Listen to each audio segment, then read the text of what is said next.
आप देख रहे हैं उल्लासनगर दर्पण न्यूज, एक ईमानदार चैनल, आपके शहर का, आपका अपना चैनल। आज उल्लासनगर दर्पण न्यूज लाखों लोगों तक पहुंच रहा है आपके ईमेल, एसएमएस और व्हाट्सएप द्वारा। हमारा प्रण है उल्लासनगर को अपराध मुक्त बनाना। आज हम हैं एडवोकेट राज चांदवानी जी के साथ, जो आप पार्टी के विशेष रूप में एक अच्छे नाम जाने जाते हैं उल्लासनगर के, और खुद वकील भी हैं। तो हम एक अलग वेरियस सवाल इनसे पूछेंगे। राज चांदवानी जी, पहले तो आपको स्वागत है उल्लासनगर दर्पण न्यूज में। पहली बार है कि हम आपका इंटरव्यू ले रहे हैं। राज चांदवानी जी, सबसे पहले तो चालिया आने वाला है, तो अच्छी शुरुआत अच्छी जगह से करते कि चालीहे के दिन ये व्रत क्यों रखा जाता है और उसमें क्या क्या होता है साहब? देखिए, बिल्कुल धन्यवाद कहना चाहूँगा कि आपके चैनल पे भी आ गए हम, और काफ़ी टाइम से मुलाकात करने की हम कोशिश कर रहे थे और आज ये दिन आया। देखिए, सबसे पहले तो सभी को जय झूलेलाल। अभी चालीहे की जो शुभ पर्व आने वाला है, अभी 40 दिन का व्रत जो है, हमें सबसे पहले अपने शहर के, मैं चाहूँगा कि सब लोग ये व्रत रखें, जितने भी सिंधी लोग हैं। देखिए, सिंधी समुदाय काफ़ी अन्य भगवान ईश्वर को भी मानते हैं और इसमें कोई गलत बात नहीं है। हम हिंदू हैं, लेकिन हमारे जो इष्ट देव हैं झूलेलाल साईं। अब झूलेलाल साईं का जन्म ही सिंधियों को बचाने के लिए हुआ था। जो मृग भाषा थे उनको खत्म किया उन्होंने, और एक सच्चाई की, और एक मुझे लगता है कि सिंधी समुदाय का नाम उनसे है। तो मैं चाहता हूँ कि हमारे ही सिंधी समुदाय के लोग जब उल्लासनगर में 30,000 40,000 के करीब यहाँ आए थे, आज बस गए हैं लाखों की तादाद में। आज वही हमारे सिंधी परिवार जो हैं बेघर हो रहे हैं, धोखादायक इमारत जो गिर रही हैं, और जितने इनका न कुछ सरकार के द्वारा कुछ हमें फायदा मिल रहा है। तो मैं चाहूंगा कि इस सिंधी पर्व जो है, हमारा फेस्टिवल जो है, इस पर सभी जो है व्रत रखें, प्रार्थना करें हमारे लाल साईं को। जैसे उस समय में आपने सिंधियों को बचाया था, इस समय भी आप ऐसे हमारे जो लोग जो बेघर हो रहे हैं उनकी रक्षा करें, और कुछ ऐसा रास्ता निकले कि उनको जो है मुआवजा, अल्टरनेट अकोमोडेशन मिले। मैं तो यही चाहूंगा कि इस प्रार्थना के साथ जो है व्रत रखें आप। राज जी, धोखादायक इमारतें, हमेशा आप इस विषय पे लड़ते हैं, बात करते हैं, और किसी को कोई भी समस्या हो तो आप उनको अपने ऑफिस पे भी आमंत्रण करते हैं कि आए। बहुत सारे आपने मीटिंग्स रखी है। इसमें दोष किसका था जब ये उल्वा की रेती आई थी? अपने पॉलिटिशियंस का था, या लेने वाले जो थे, जो 100 रुपए के स्टैम्प पेपर पे भी वो घर ले लेते थे? आखिर ये तक अभी तक बाहर नहीं आया कि किसकी तब गलती थी जो आज तक वो लोग भुगत रहे हैं। देखिए, सबसे पहले इस विषय में मैं आपको बताना चाहूंगा कि 150 करीब इमारतें मैंने पर्सनली विजिट करके उनको लीगल एडवाइस दिए फ्री ऑफ चार्ज। अब जहां तक मैंने देखा कि सब जगह मुझे पता चला पेपर वर्क तो है नहीं बराबर। लेकिन अगर आपने ये सवाल पूछा कि गलती किसकी थी, उस समय सबसे पहले गलती आती है कि जब बिल्डर ने बिल्डिंग बनाई, इलीगल बिल्डिंग्स हैं। देखो तो आप, किसी को प्लान नहीं है, किसी को परमिशंस नहीं है। आज तो कोई बना नहीं सकता है विदाउट परमिशन। अगर उस समय अगर वो विद परमिशन लीगल बनाते तो ये दिक्कतें नहीं आती। मैं ये समझता हूं कि अगर एक प्लॉट को 3 माले की बिल्डिंग सहने की हिम्मत है, अगर आप उस पर 6 माले बनाओगे, 7 माले बनाओगे, तो वो तो नुकसान करेगी आगे चल के, रिस्की है। एक सबसे बड़ी गलती उस समय महानगर पालिका की, उस समय वो बनने कैसे दी, क्योंकि वही जो है एक कॉरपोरेशन रूल करता है। दूसरी गलती है बिल्डर्स की, जब उन्होंने बनाई उनको इलीगल नहीं बनानी चाहिए थी। और वो बिल्डिंग्स में जो उल्वा रेती है, वो बिल्डर को तो पता चल सकता है कि कौन सी रेती है, कौन सी क्वालिटी की नहीं डालनी चाहिए, ये सबसे बड़ा पार्ट होता है। तो वो उन्होंने उस समय क्यों नहीं देखा? सबसे बड़ी गलती जो है उस समय की यह है। लोगों की गलती क्या है कि गलती नहीं है, लेकिन बट हम उनको गलती बोल सकते हैं, क्योंकि उनको कुछ लोग ऐसे बोलते हैं कि हमारे बड़ों की वजह से आज हमको भुगतना पड़ता है। तो क्या वो बात में सच्चाई है? देखिए, बड़ों की वजह से मतलब ऐसा तो आप अभी अगर आपको रहना है, आप जब तक रह रहे हैं तब तक आपके जो बुजुर्ग हैं उनको आप कुछ नहीं कह रहे हैं। ऐसा नहीं है कि उनकी गलती है।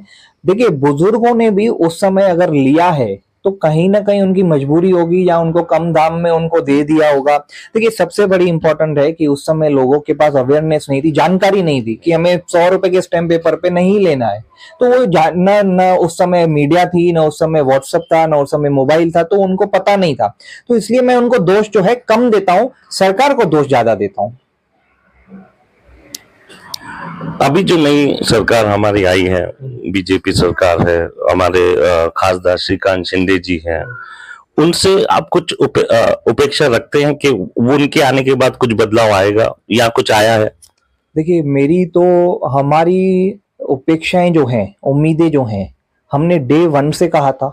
बीजेपी सरकार है, अभी एकनाथ शिंदे जी भी मुख्यमंत्री हैं, but as of the part of BJP government. BJP सरकार ने गुजरात में प्रोविजंस दिए हैं, इलीगल जो बिल्डिंग्स का रेगुलराइज करना, उसमें जो पेनल्टी है, तो हमारे यहाँ पेनल्टी, इतनी बड़ी पेनल्टी क्यों डाली है? 220 रुपया भी अगर आप देखेंगे तो और गुजरात में आप देखेंगे 7 रुपया। इतना डिफरेंस क्यों? हमारे लिए, शहर के लिए क्यों नहीं किया जा रहा है? मैं ये समझता हूं कि हमारे सिंधी समुदाय के लोगों ने भारत का संविधान बनाने में उनका कंट्रीब्यूशन है। डॉक्टर बाबा साहब अंबेडकर जी के साथ हमारे जेपी कृपलानी जी थे, जो कॉन्स्टिट्यूशन बना उसकी असेंबली के पार्ट थे, वो मेंबर थे। तो इतना जब हमने योगदान दिए, बीजेपी पार्टी को खड़ा करने के लिए लाल कृष्ण आडवाणी जी थे, तो जब हमारे सिंधी समुदाय के लोगों ने सब कुछ छोड़कर यहाँ आए, अपना धर्म छोड़कर, तो हमारे लिए ये सरकार क्यों नहीं कर रही? दूसरा और एक सवाल सर, केजरीवाल और आप पार्टी में ही आप क्यों गए? देखिए, केजरीवाल जी की जो सोच है, he is an x IT commissioner, और वो ऐसी पद पर रह चुके हैं। वो सब छोड़कर अगर उन्होंने एक पॉलिटिकल पार्टी बनाई, उनका मैंने स्टडी किया कि वो है क्या और उन्होंने क्या किया है। दिल्ली में अगर आप स्कूल्स देखेंगे, उनकी सोच जो है, स्कूल्स जो है, एजुकेशन इज फंडामेंटल राइट, संविधान हमें देता है। तो हमारे जो परिवार, जो गरीब बच्चे हैं, जो स्कूल में जाते हैं, उनको वैसी शिक्षा मिल रही है कि नहीं, उन्होंने वो देखा, वो सिस्टम बदल दिया। आज दिल्ली सरकारी स्कूल्स में स्विमिंग पूल्स हैं, उनका स्टैंडर्ड इतना हाई है कि मंत्रियों के बच्चे वहां पर आते हैं। दूसरा, मैंने यह देखा कि वहां पर जो है कर्जा जो है सरकार का, दिल्ली सरकार का कर्जा जो है वो शून्य होते गया, माइनस में इतना कर्जा था, सब वो उन्होंने उतारा। उसके बाद वो सरकार अच्छे से चला रहे हैं। तो दे आर गिविंग, अभी इलेक्ट्रिसिटी फ्री देना, फ्री हम बोलते हैं, बट वो क्या है ना, वो जो लोग टैक्स भर रहे हैं उनका ही पैसों से उनको मिल रही है सुविधाएं। तो ये वो चीज हो रही है ये, लेकिन और कहीं नहीं मैंने देखा कि ऐसे इलेक्ट्रिसिटी देना, लोगों को वाटर देना, इतने लीटर, हजारों में 20,000 लीटर, ये सब फैसिलिटीज देना। तो मुझे लगता है कि उनमें एक जो एक टैलेंट है, या फिर एक जो उनका जो वे है काम करने का, बहुत अच्छा है। और ये यहाँ उल्लासनगर में उन्होंने काम नहीं किया है, ना वो आई है, इसलिए मैं उनको ज्यादा पसंद करता हूँ, इसलिए मैं उस पार्टी में हूँ। सर, अभी आने वाला MLA का चुनाव है, आपकी आप पार्टी क्या ढंग से मेहनत करेगी उसको जीतने के लिए या उसमें आने के लिए? देखिए, हमारी आम आदमी पार्टी की विशेष बैठकें अभी होना बाकी हैं, तो वो जल्द होने वाली हैं। उसमें निर्णय लिया जाएगा। दिल्ली से कुछ मंत्री पद आने वाले हैं यहाँ पर, जो वहां पर जो कमेटी डिसाइड करेगी, जो दिल्ली की हेड कमेटी है और महाराष्ट्र की जो कमेटी है वो डिसाइड करेगी, वैसा होगा। और ये जल्द बैठक होने वाली है, उसमें हम जल्द जो है निर्णय लेने वाले हैं। सर, ये इलेक्ट्रिसिटी, जिसको विद्युत डिपार्टमेंट भी बोलते हैं, उसका आपके साथ काफी संघर्ष चल रहा है, एक झगड़ा चल रहा है, आपने काफी वीडियोस भी डाले हैं, उसके बारे में कुछ रोशनी देंगे सर? देखिए, पहले तो इलेक्ट्रिसिटी डिपार्टमेंट जिस तरीके से काम कर रहा है, हमारे उल्लासनगर में भी आप देखेंगे तो आए दिन लाइट बंद होती है। फ्राइडे है तो लाइट बंद होना, ये कहाँ का रूल है?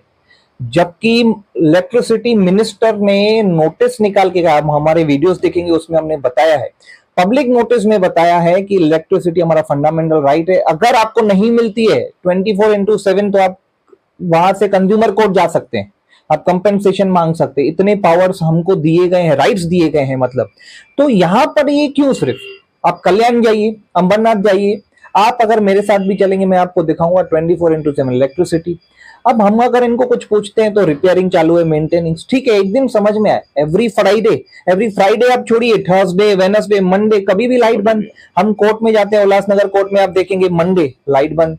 अब ये लास्ट मंडे को लाइट बंद थी वहां पर। तो कामकाज रुक जाता है, लोगों के काम रुक जाते हैं, इंडस्ट्रीज चल रही हैं, ऑफिसेस चल रही हैं, सबके काम रुक जा रहे हैं। तो ये जो डिपार्टमेंट है ये सही तरीके से काम नहीं कर रहा है।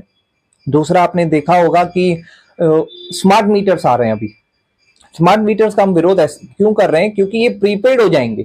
आपको पहले अमाउंट पे करना है। अभी जाहिर सी बात है कि जितना लाइट डिपार्टमेंट को पैसा आना है वो अगर नहीं आ रहा है तो they are taking in another way कि प्रीपेड आप करवाइए, फिर स्मार्ट मीटर्स में क्या है। लेकिन इससे क्या होगा ना, पब्लिक का नुकसान होगा। क्या इंश्योर करेंगे कि जो हम हमारे अकाउंट में जितना पैसा है उतनी हमको जो है सर्विसेज मिल रही है कि नहीं? तो इसके लिए हम इसका जो है विरोध कर रहे हैं। सो पर यूनिट ऐसा भी देखा जा रहा है कि जो अभी लाइट्स के बिल आ रहे हैं वो ज्यादा आ रहे हैं, किसी का 3,000 आता था तो अभी 5,000 आ रहा है। तो ये जो डिफरेंसेस है इसके में पर यूनिट का कुछ प्रॉब्लम चल रहा है। देखिए अभी यूनिट्स तो इन्होंने बढ़ा दिए हैं, रेट्स बढ़ा दिए हैं। रेट्स इनको कम करने के बजाय ये बढ़ाते जा रहे हैं, ये तो लॉजिक ही नहीं है। या तो देखिए ये क्या है ना, एक मुझे लगता है कि आप लोगों से जितना पैसा आप लेना चाहते हैं आप लेते जा रहे हैं, टैक्सेस हो ये हो, लेकिन उतनी सर्विसेज भी तो होनी चाहिए। आज हमारे उल्लासनगर में अगर आप देखेंगे कि बजट क्या है, आप देखिए। अच्छा, स्टेट गवर्नमेंट्स जो हैं वो, ये लाइट का मुद्दा चलो ठीक है, अगर आप देखेंगे कि जो यूनिट्स के भाव बढ़ाते जा रहे हैं, अगर ये कम करेंगे तो लोगों को सुविधाएं मिलेंगी। आप अगर उल्लासनगर के बजट आप देखेंगे, हमारे महानगर पालिका के, इंग्लैंड में या फॉरेन में जो रोड्स पे 3 डिब्बों वाली जो ये ट्रेन चलती है ना, वो हमारे उल्लासनगर में चल सकती है। इतना अच्छा उल्लासनगर बन सकता है। बट हम क्या कर रहे हैं, हम सिर्फ देख रहे हैं और कुछ लोग जो है कर नहीं रहे। क्या आप पार्टी अभी यंगस्टर्स को और जो आने वाले लोग हैं, जो नए चेहरे हैं, उनको ज्यादा वैल्यू देंगे, उनको साथ में लेके चलेंगे? देखिए बिल्कुल, आम आदमी पार्टी जो आम आदमी की पार्टी है, लेकिन उसमें कैसा है कि हम सही और गलत को देखते हैं। अगर आप सही हो तो यू आर मोस्ट वेलकम, लेकिन गलत लोगों को हम लेकर भी कुछ कर नहीं सकते हैं आगे। यंगस्टर्स को आगे आना चाहिए, एजुकेटेड लोगों को आगे आना चाहिए। इन सबको अपनी जो सोच है इनकी आज के जमाने के हिसाब से उनको आगे सिस्टम में आकर काम करना चाहिए। क्योंकि मैं ये समझता हूं कि जितने सीएस हैं, डॉक्टर्स हैं, दे शुड कम अहेड और उनको दे शुड कंटेस्ट इलेक्शंस। तो उनको क्या है ना, एटलीस्ट हम सिस्टम में हमारा, फिर आप देखिए ना कैसे बदलाव आता है। बट ये शुरुआत जो है लोगों को करनी है, नए लोगों को वोट देकर। दूसरा सर, ऑफ द कैमरा अभी हमारी बात चल रही थी कि सिंधी जो भी यंगस्टर्स हैं या जो ओल्ड एज हैं, वो सब एकत्रित क्यों नहीं होते हैं? और क्या उनको आप एक मुहिम चलाएंगे या ऐसा कुछ करेंगे ताकि सब सिंधी एक प्लेटफॉर्म पे आकर अपनी जो भी भावनाएं हैं, जो भी उनको प्रोग्राम्स होंगे, विचारधारा होगी, वो एक प्लेटफॉर्म पे आके वो लोग बात करें ताकि हमारी सिंधियत और बढ़े? बिल्कुल, आपकी सोच को सलाम है और मुझे ये भी पता है कि आपका भी इसमें कंट्रीब्यूशन है हमारी सिंधी कम्युनिटी के लिए। मैं आपको पहले तो मैं आपको बेस्ट विशेस देता हूं और प्रार्थना करता हूं कि ये काम आप करते रहें और आपको इसमें सफलता मिलती रहे। सर, अकेले से ये काम नहीं होने वाला है, जो भी होगा हम सबको मिलके एक प्लेटफॉर्म पे आके करना होगा। यहाँ क्या होता है कि हमारे कुछ सिंधी लोग हैं जो साड़ा साड़ी बोलते हैं, वैसे उसी पे ही आता हूँ। देखिए ये जो चीज है ना, टांग खींचना, ये हमारे कम्युनिटी में ज्यादा है। ये नहीं समझते हैं, ये सिर्फ इंडिविजुअल अपने स्वार्थ को देखते हैं। अगर लेकिन आपस में हम सब अगर मिलकर टीम वर्क करेंगे, अगर आपका काम है तो मुझे सपोर्ट करना है आप, क्योंकि आप सिंधी कम्युनिटी के लिए कर रहे हो ना। देखिए अगर आप कुछ बना रहे हो, सिंधी फिल्म बना रहे हो, कुछ बना रहे हो, तो आप सिंधी कम्युनिटी को पुश कर रहे हो, आगे पुश कर रहे हो। तो उसमें अगर आपका कंट्रीब्यूशन है तो मेरा कर्तव्य बनता है मैं आपको सपोर्ट करूं। हर सिंधी को सोचना चाहिए। यहाँ सिंधी कॉर्पोरेटर्स हैं जिनके पास काफी अच्छा लेवल तक अच्छा स्टेटस है, पैसा है उनके पास, भगवान ने उनको सब कुछ दिया है।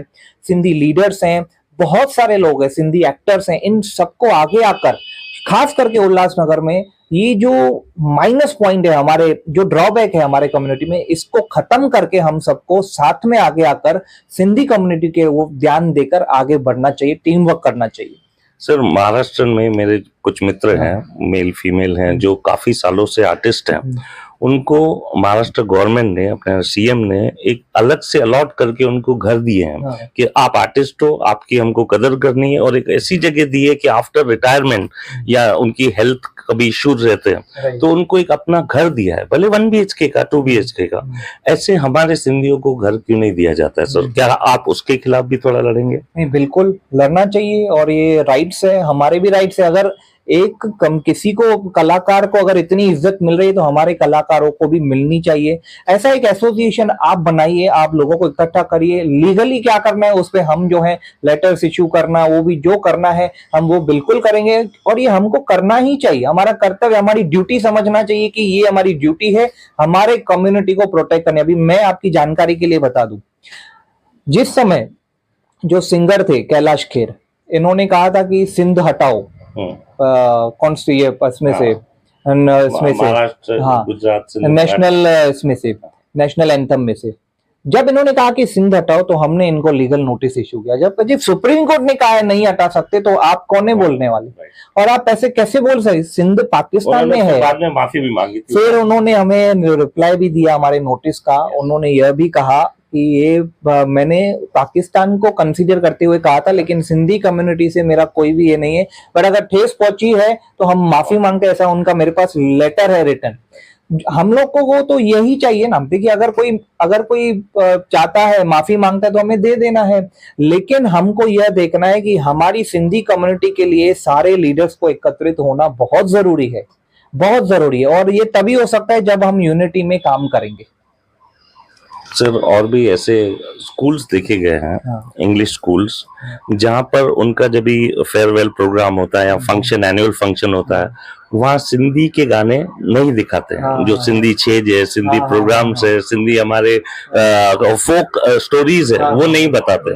वो ये बोलते हैं कि हमको ऊपर से ऑर्डर नहीं है, मतलब कोई भी उनकी संस्था होगी या क्रिश्चियन स्कूल होंगे तो एक हमको बहुत ठेस पहुंचती है। उसके बारे में सर क्या बोलेंगे आप? उनको क्या आपकी तरफ से कुछ लेटर्स जाएंगे? देखिए अगर एजुकेशन फील्ड है जिसमें मैक्सिमम हमारे सिंधी बच्चे जाते हैं सर, देखिए इसमें क्या होता है कि कई सारे जो रिलीजियस और एजुकेशन को जो है, अब आप पढ़ाई में तो देखिए चलो ठीक है, आपको सब कुछ अच्छा ही सिखाना है, जो पढ़ाई है वो, लेकिन अगर कहीं ऐसा प्रोग्राम है जो आप फेस्टिवल अगर आप मना रहे हैं सिंधियों का समझो, तो उसमें तो बिल्कुल दिखाना चाहिए। एनुअल फंक्शन में हर एक भाषा के चलते सर, पर सिंधियों का नहीं डाला नहीं जाता तो अगर आप हर एक भाषा का चलाते और सिंधी कम्युनिटी का नहीं चलाते तो ये हमारे लिए सबसे दुखद बात है। ये बिल्कुल नहीं होना चाहिए। किसी ने भी उसके लिए ऑब्जेक्शन नहीं लिया। नहीं बिल्कुल, और इसको ऑब्जेक्शन नहीं, इसको करना चाहिए और ऑब्जेक्शन लेना भी चाहिए, क्योंकि हमारी सिंधी भाषा जो है ना, देखिए हम ही उसको प्रोटेक्ट कर सकते हैं, दूसरा तो कोई आएगा नहीं प्रोटेक्ट करने। अगर आप ही ऐसे करें, आते हैं सर, सिंधी भी आके रुकते हैं हमारे साथ, फिर तो हमें उनसे सीखना चाहिए। अगर ऐसे लोग आते हैं तो हमें उनसे सीखना चाहिए, उनको भी सैल्यूट है कि आप हमारी भाषा के लिए। आज अगर आप देखेंगे कि हमारी सिंधी लैंग्वेज जो है कहाँ से कहाँ आई है, हम उल्लासनगर को छोड़ के कौन से सिटी में सिंधी में बात करते हैं वो भी तो देखिए। हमारा स्केल ऊपर से नीचे आ रहा है, तो आप अगर प्रोटेक्ट नहीं करोगे, इसको ऊपर नहीं उठाओगे तो नीचे आते जाएगा, और फिर लास्ट में हम क्या करेंगे कि क्या कहेंगे कि हमने तो कुछ किया ही नहीं। ऐसा हमें रिग्रेट नहीं होना चाहिए। इसलिए हमारी भाषा के लिए भगवान ने सब कुछ दिया है, इतनी समझ तो सब में होनी चाहिए कि हम अपनी भाषा को प्रोटेक्ट करें, और ये बिल्कुल होना चाहिए। तो दोस्तों ये थे राज चांदवानी जी, इनसे काफी और भी बातें करनी है। ये आप ऐसा मान के चलिए कि ये फर्स्ट पार्ट है, अगली बार और भी बहुत से मुद्दे हैं, बहुत सी बातें हैं। जल्द मिलेंगे। उल्लासनगर दर्पण न्यूज से कैलाश मटाई, धन्यवाद। आप देख रहे हैं उल्लासनगर दर्पण न्यूज, एक ईमानदार चैनल, आपके शहर का आपका अपना चैनल।